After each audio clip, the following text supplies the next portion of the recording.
গল্পের শুরুতে আমরা অক্টোপাসের মতো একটি এলিয়েনকে দেখি, যে কিনা চাঁদকে খুব খারাপভাবে ক্ষতিগ্রস্ত করে ফেলেছে। আর বিশেষজ্ঞদের মতে সে একবার পৃথিবীতে আক্রমণ করবে।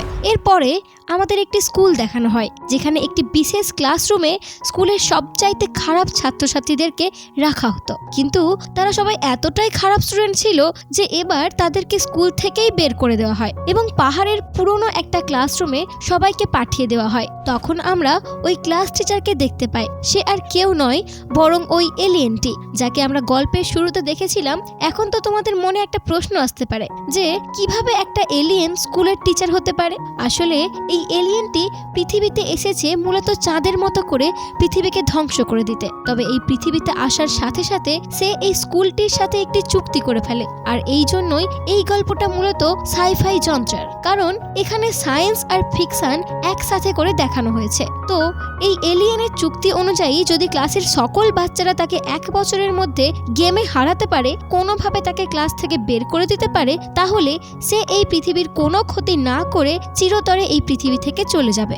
আর সে এও প্রমিস করেছে যে গেম চলাকালীন সে বাচ্চাদের কোনো রকম ক্ষতি করবে না। আর ওই চুক্তি অনুযায়ী সে 1 বছর এই স্কুলেই থাকবে আর বাচ্চাদেরকে পড়াবে। তাকে হারানোর কৌশল শেখাতে তাদেরকে ট্রেনিং দেওয়ার জন্য এলিয়েনটি সেখানে একজন অ্যাসিস্ট্যান্ট টিচারকে নিয়ে আসে, যে একজন খুবই ভালো সোলজার ছিল। সে তখন স্টুডেন্টদেরকে বলে যে এই এলিয়েনটা তাদের শত্রু আর তাকে মেরে ফেলাই এখন তাদের মূল লক্ষ্য, এবং যত দ্রুত সম্ভব এই এলিয়েনকে মেরে এখান থেকে বের করে দিতে হবে, যেন তারা পৃথিবীকে এই এলিয়েনের হাত থেকে রক্ষা করতে পারে। তে আরো বলে যে বা যারা এই এলিয়েনকে মেরে ফেলতে পারবে, তাড়িয়ে দিতে পারবে, তাকে $10 মিলিয়ন পুরস্কার দেওয়া হবে। এরপর সেই সোলজারটি স্টুডেন্টদের কিছু অস্ত্র দেখায়, যে অস্ত্রগুলো ব্যবহার করে তারা সহজেই এই এলিয়েনটিকে মারতে পারবে। তখনই সেই এলিয়েনটি একটা অস্ত্র নিয়ে তার হাতে আঘাত করে, যার ফলে তার হাতের একটি অংশ বিচ্ছিন্ন হয়ে মাটিতে পড়ে যায়। কিন্তু এতে সে কোনো রকম অস্থি বা ব্যথা অনুভব করে না, উল্টো তার হাতটি আবারও ঠিক হয়ে যায়। এর থেকে আমরা বুঝতে পারি এই এলিয়েনটা ভয়ানক রকমের শক্তিশালী এবং তার শরীর রিপেয়ার করার ক্ষমতা রয়েছে। কিন্তু যখন এলিয়েনটার শরীরের একটা অংশ বিচ্ছিন্ন হয়ে যায়, তখন ধীরে ধীরে তার শক্তিও কমতে শুরু করে। তবে এখানে তার মধ্যে আরও একটা বিশেষ ক্ষমতা ছিল, যেটার মাধ্যমে সে অনেক দ্রুত দৌড়াতে পারত।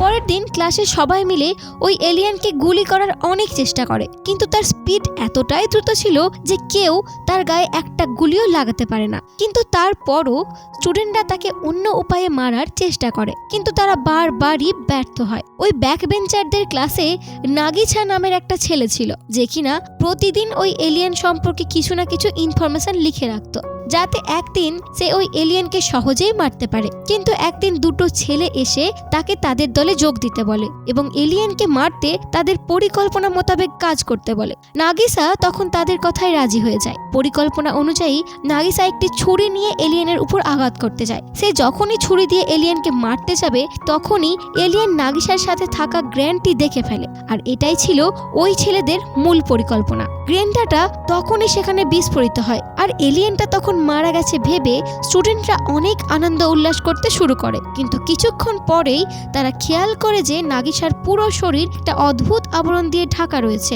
এই আবরণের কারণে নাগিসার কোনো ক্ষতিই হয়নি। এটা দেখে তো সবাই ভীষণ অবাক হয়ে যায়। আর এরপরই ওই এলিয়েনটাকে দেখা যায় যে তখনও জীবিত ছিল।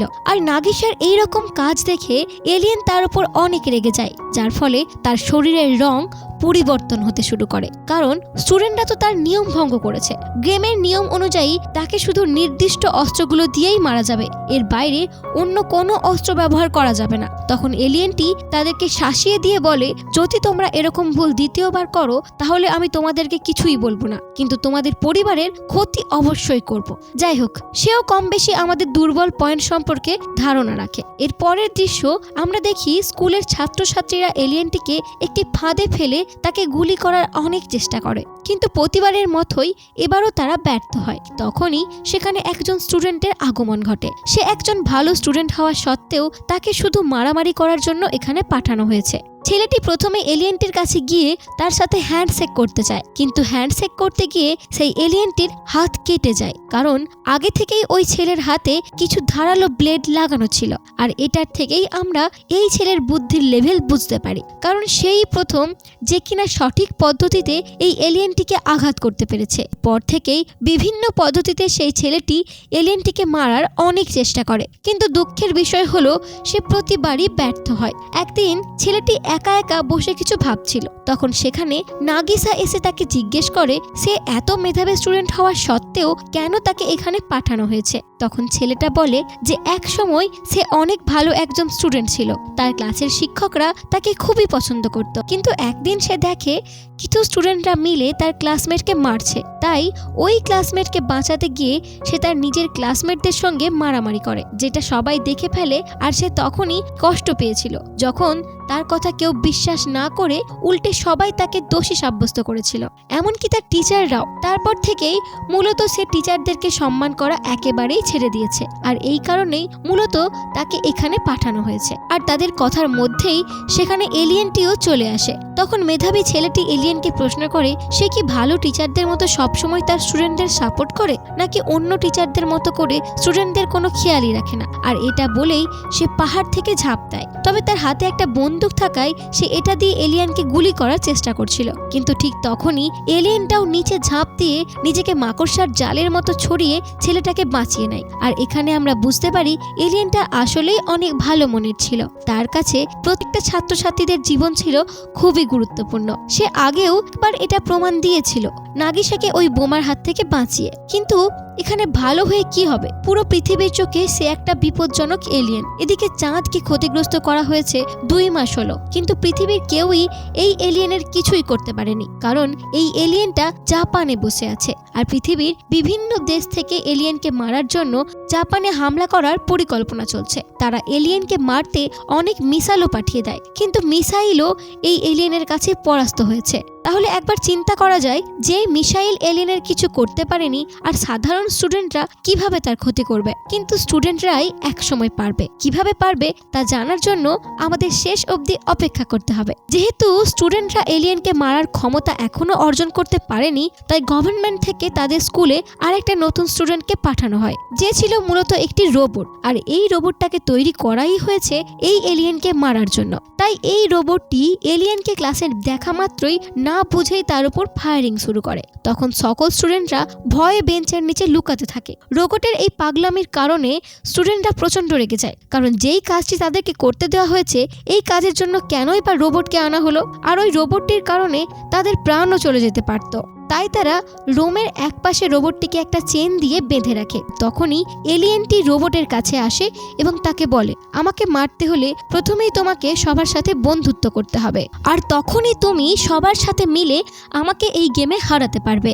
এরপরেই দেখা যায় রোবটটি সবার ফোনে একটি করে ভিডিও মেসেজ পাঠায়, আর এটা দেখার পর থেকেই সবাই রোবটটিকে ভালো ভাবতে শুরু করে এবং রোবটটির সঙ্গে তাদের সকলের ভালো বন্ধুত্ব হয়ে যায়। এরপরেই আমরা এই ক্লাসে আরো একজন স্টুডেন্টকে দেখতে পাই, যে শুধু একটা কথাই বলছিল যে আমি অত্যন্ত শক্তিশালী। আর এই সময়ে ছেলেটার ট্রেনারও ক্লাসে চলে আসে এবং ক্লাসের সবাইকে বলে সে তাকে খুব ভালোভাবে ট্রেনিং দিয়ে প্রস্তুত করেছে। আর ছেলেটা তখন জানায় যে সে আসলে ওই এলিয়েন টিচারের ভাই, অর্থাৎ সে নিজেও একজন এলিয়েন। সেও তার ভাইকে মারতে চাচ্ছিল, কারণ সে তার ভাইকে মেরে নিজেকে মহা শক্তিশালী প্রমাণ চাচ্ছিল। কিন্তু এরপরই এলিয়েন টিচারের সাথে তার ভাইয়ের লড়াই শুরু হয়ে যায়। আর ওই এলিয়েন টিচারের ভাইয়ের মাথা থেকেও তখন অক্টোপাসের মতো পা বেরিয়ে আসে, যেটা দেখে সবাই অনেক অবাক হয়ে যায়। তাদের লড়াইয়ের এক পর্যায়ে সে তার ভাইকে অনেক আহত করে ফেলে। তখন তার ভাইয়ের ট্রেনারটি বলে, লড়াইয়ের জন্য তোমাকে আরো ভালো করে প্রস্তুতি নিতে হবে। আর এই সব দেখে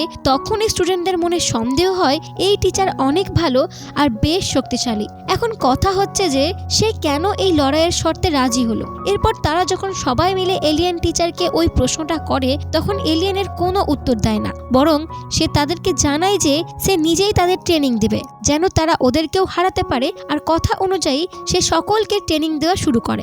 আমরা দেখতে পাই এই এলিয়েনের স্পিড এতটাই বেশি ছিল যে সে সকল স্টুডেন্টদের কাছে গিয়ে এক এক করে তাদের পড়াতে থাকে, তাও আবার একই সময়ে। এদিকে ক্লাসের ছাত্রছাত্রীদের কোনো উন্নতি না হওয়ায় গভর্নমেন্ট থেকে সেখানে আবারও একজন নতুন ট্রেনারকে নিয়োগ দেয়। পরে সেই নতুন ট্রেনারটি তাদেরকে ট্রেনিং দেওয়া শুরু করে। সে ছিল খুবই অমানবিক ট্রেনার। একদিন ট্রেনিং করার সময় একটা মেয়ে হঠাৎ করে পড়ে যায়, আর সে জানায় যে সে আর দৌড়াতে পারছে না। তখনই ওই ট্রেনার মেয়েটাকে খুব বাজেভাবে মারতে শুরু করে আর বলে, তোমাকে পারতেই হবে। তখনই সেখানে পুরনো সেই ট্রেনারটি চলে আসে এবং তাকে মারতে বাধা দেয়। তখন নতুন ট্রেনারটি পুরনো ট্রেনারকে বলে তার কাছে কি এমন কোনো স্টুডেন্ট আছে যে তাকে হারাতে পারবে। যদি কেউ তাকে হারাতে পারে তাহলে সে এখান থেকে নিজের ইচ্ছায় চলে যাবে। পুরনো ট্রেনারটি নাগিসাকে অনেক পছন্দ করে, তাই সে নাগিসাকে পাঠায় ওই ট্রেনারের সঙ্গে লড়াই করার জন্য। আর এরপরই শুরু হয়ে যায় নাগিসা আর ট্রেনারের মধ্যে লড়াই। আর লড়াইয়ের এক পর্যায়ে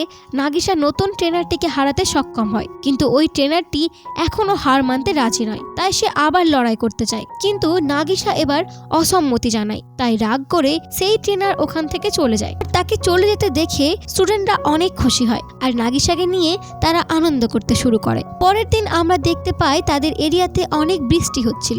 বৃষ্টির কারণে সেই এলিয়ান টিচারের আচরণের মধ্যে কিছু পরিবর্তন লক্ষ্য করা যায়, যা স্টুডেন্টরাও লক্ষ্য করে। তখন নাগিসাও লক্ষ্য করে যে ওই বৃষ্টির জলে এলিয়ানটার শরীর ফুলে যাচ্ছে, আর নাগিসা এই ব্যাপারটা নোট করে রাখে। এরপরই আমরা দেখি স্টুডেন্টরা খুবই হতাশ হয়ে পড়েছে, এটা ভেবে যে তারা হয়তো কখনোই এই এলিয়ানকে হারাতে পারবে না, কিন্তু তবুও তারা চেষ্টা করে যাচ্ছিল। কেননা তারা এই এলিয়ানকে হারাতে পারলে যে পরিমাণ ডলার পাবে সেই দিয়ে তারা এক বিলাসবহুল জীবন পার করতে পারবে। এর সাথে সাথে তারা পৃথিবীকে বাঁচাতেও অবদান রাখতে পারবে। কিন্তু তাদের পাওয়া 1 বছর সময় প্রায় শেষের দিকে। তারা সকলে প্রায় হার মেনে নিয়েছে। এরপর একদিন ওই এলিয়েনটি তাদের কাছে প্রশ্ন করে যে তারা কিভাবে এত সহজে হার মেনে নিচ্ছে, তাদের কাছে কি আর কোনো উপায় নেই। সে তাদেরকে দ্বিতীয় কোনো প্ল্যান তৈরি করে রাখতে বলে, নয়তো সে যে কোনো সময় এখান থেকে চলে যেতে পারে। আর এটা সবাইকে বিশ্বাস করাতে সে তখন স্পেস শিপে যায়, আর সেখান থেকে সে একটা স্যাটেলাইট স্কুল মাঠের দিকে ছুঁড়ে মারে, আর সেটা তখন সেখানেই বিস্ফোরিত হয়ে যায়। এরপর সে আবারও পৃথিবীতে ফিরে আসে আর তাদেরকে জানায় সে ঠিক এভাবেই পৃথিবীকে ধ্বংস করে দেবে যদি তারা তাকে হারাতে না পারে। তাই এলিয়ানটি তাদেরকে একটা শেষ সুযোগ দেয়, যদি তারা তাদের ফাইনাল এক্সামে ভালো রেজাল্ট করতে পারে তাহলে তারা সবাই তার অক্টোপাসের শরীরের একটি করে গুলি করার সুযোগ পাবে। যেহেতু তার শরীরে কোনো একটি অংশ বিচ্ছিন্ন হয়ে গেলে তার স্পিড কমে যাবে, তাই তাকে ধ্বংস করতে তাদের কিছুটা হলেও সুবিধা হবে। এটা শুনে তো স্টুডেন্টরা ভীষণ খুশি হয়ে যায়, তাই তারা ভালো করে পড়াশোনা করা শুরু করে। আর এলিয়ান টিচারও তাদেরকে সকল পরীক্ষার প্রস্তুতি নিতে অনেক সাহায্য করে। সে তাদেরকে নিয়ে স্পেস শিপ থেকেও ঘুরে আসে, যেন তারা সায়েন্স খুব ভালোভাবে আয়ত্ত করতে পারে। যাই হোক, এভাবে তাদের পরীক্ষা শুরু হয়ে যায়। আর পরীক্ষার শেষে তাদের রেজাল্টের দিনও চলে আসে। তাদের মধ্যে থেকে 6 জন স্টুডেন্টই শুধু বেশি নাম্বার পেয়েছিল। এটা ভেবে তারা ভীষণ খুশি হয় যে তারা এখন এলিয়ান টিচারের হাতে গুলি করতে পারবে, যার ফলে ওই এলিয়ান টিচার অনেক দুর্বল হয়ে যাবে আর সহজেই তারা তাকে ধরে ফেলতে পারবে। পরে সেই দিনটাও চলে আসে যেদিন সবাই মিলে ওই এলিয়ান টিচারকে গুলি করার সুযোগ পাবে। পরে তারা এক এক করে সেই এলিয়ানের 6টা হাতে ও 1 পায়ে গুলি করে এবং তার শরীরের অংশগুলো এক এক করে বিচ্ছিন্ন করে ফেলে। সেই সঙ্গে কিছু স্টুডেন্ট তার শরীরে জল ঢেলে দেয়, যার ফলে এলিয়ানের শরীর ফুলতে শুরু করে। তখনই এক তীব্র আলো সবার চোখে এসে পড়ে। সেই আলো সরে যেতেই সবাই লক্ষ্য করে যে এলিয়ান টিচার সেখান থেকে অদৃশ্য হয়ে গিয়েছে। এরপর আমরা দেখি ওই এলিয়ান টিচারের মাথা কাঁচে আটকে রয়েছে, আর সে পরবর্তী 24 ঘন্টা এভাবেই আটকে থাকবে। তখনই সেখানে ওই বদমাস ট্রেনারটি চলে আসে, যাকে নাগিসা একবার হারিয়েছিল। সে মূলত সেই দিনের হারটি মেনে নিতে পারেনি, এই কারণে সে ওখানে থাকা জলের মধ্যে ভাইরাস মিশিয়ে দিয়েছিল। আর এই জল ব্যবহার করার ফলে সেখানে থাকা সকল স্টুডেন্টরা আর মাত্র 3 দিন বাঁচবে। আর এরপর থেকেই এক এক করে সবাই মারা যেতে শুরু করবে। আর এই ভাইরাসের ভ্যাকসিন শুধুমাত্র এলিয়ান টিচারের ভাইয়ের কাছে ছিল, কিন্তু সে এখন ওই খারাপ ট্রেনারের সাথে যোগ দিয়েছে। কিন্তু সেখানে থাকা স্টুডেন্টরাও এত বোকা ছিল না। এলিয়ান টিচারের কথা মতো তারা তাদের দ্বিতীয় পরিকল্পনা রেডি রেখেছিল। আর সেই কারণে নাগিসা ও সেই মেধাবী ছাত্রটি তখন টাওয়ারের উপর চলে আসে, যেখানে এলিয়েনের ভাই এসে তাদের উপর আক্রমণ করে। তবে হঠাৎ করে সেখানে বৃষ্টি হওয়ার কারণে সে অনেক দুর্বল হয়ে পড়ে। আর এই সুযোগে নাগিসা এই এলিয়েনের অক্টোপাসের মতো পাগুলোকে কেটে ফেলে। এরপরে নাগিসা আবার স্কুলে ফিরে আসে। তখন ওই বদমাস ট্রেনারটি তাকে একটি অফার দেয়। সে বলে নাগিসা যদি এই এলিয়েন টিচারের মাথাটি তাকে দিয়ে দেয় তাহলে সে ওই ভাইরাসের ভ্যাকসিন তাদের তৈরি করে দেবে। কিন্তু তার কোনো ধারণাই নেই যে এই স্টুডেন্টরা এতক্ষণে এই ভাইরাসের ভ্যাকসিন তৈরি করে ফেলেছে। পরে তারা সবাই সেই ট্রেনারকে ধরে তাকে অর্ধেক মাটির নিচে পুঁতে ফেলে, তার সাথে মজা নিতে শুরু করে। পরে সেখানে আর্মির লোকেরাও চলে আসে এবং স্টুডেন্টদের প্রশংসা করে বলে যে তোমরা খুব একটা ভালো কাজ করেছো। আর্মির লোকেরা তখন এলিয়েনের মাথাটাকে তাদের সাথে করে নিয়ে যায় আর মাথাটাকে এমন একটা চেম্বারে রাখা হয় যেখানে অনেকগুলো বোম একসাথে বিস্ফোরিত হবে আর এলিয়েনটা সেখানেই মারা যাবে। আর এসব কিছু স্টুডেন্ট ও টিচাররা লাইভে দেখছিল। আর তখনই এলিয়েন টিচার তাদেরকে একটি ভিডিও মেসেজ পাঠায় যেখানে সে তাদের জানায় সে তাদের টিচার হতে পেরে খুবই আনন্দিত। আর সেই সাথে এটা ভেবে সে অনেক খুশি যে সে তাদের অন্যের সাথে মোকাবিলা করে নিজেকে রক্ষা করতে পারার মতো যোগ্য করে তুলতে পেরেছে। একজন শিক্ষকের কাছে এটাই সবচেয়ে বড় পাওয়া যে তার স্টুডেন্টরা তার কাছ থেকে ভালো কিছু শিখতে পেরেছে। স্টুডেন্টরা এই ভিডিও মেসেজটা দেখে অনেক আফসোস করতে শুরু করে। তারা বুঝতে পেরেছিল যে ওই এলিয়েন টিচারটা সত্যিই অনেক ভালো ছিল, কিন্তু ততক্ষণে অনেক দেরি হয়ে গিয়েছে। তাদের চোখের সামনেই সেই এলিয়েনের মাথাটাকে বোমা দিয়ে ধ্বংস করে ফেলা হয়। এটা দেখে সেখানে থাকা সকল স্টুডেন্টরা কান্নায় ভেঙে পড়ে। কিন্তু এরপরে আমরা সেই এলিয়েনকে দেখি যে আবারও ফিরে এসেছে। তাদের সাথে বসে সেও কান্না করছে। ঠিকই শুনেছ, সে আসলে মরেনি আর তাকে মারাও এতটা সহজ নয়। তখন স্টুডেন্টরাও তাকে দেখে অনেক খুশি হয় আর এখন সবকিছু আগের মতোই চলতে শুরু করে। আর ওই এলিয়েনটি আবারও তাদের টিচার হয়ে যায়। তারা সবাই মিলে তখন এলিয়েনের সঙ্গে ফাইট প্র্যাকটিস করতে শুরু করে। তাদের এই হ্যাপি মোমেন্টের মধ্য দিয়ে ভিডিওটি এখানেই শেষ হয়। সো থ্যাংক ইউ সবাইকে ভিডিওটি শেষ পর্যন্ত দেখার জন্য। আমাদের আজকের এক্সপ্লেনেশন তোমাদের কেমন লাগলো নিচের কমেন্ট বক্সে লিখে জানিও। আর চ্যানেলে নতুন হলে সাবস্ক্রাইব করে নোটিফিকেশন বেল অন করে পাশে থাকতে ভুলো না। সো দেখা হচ্ছে আবার পরের ভিডিওতে। ততক্ষণের জন্য bye, love you and take care.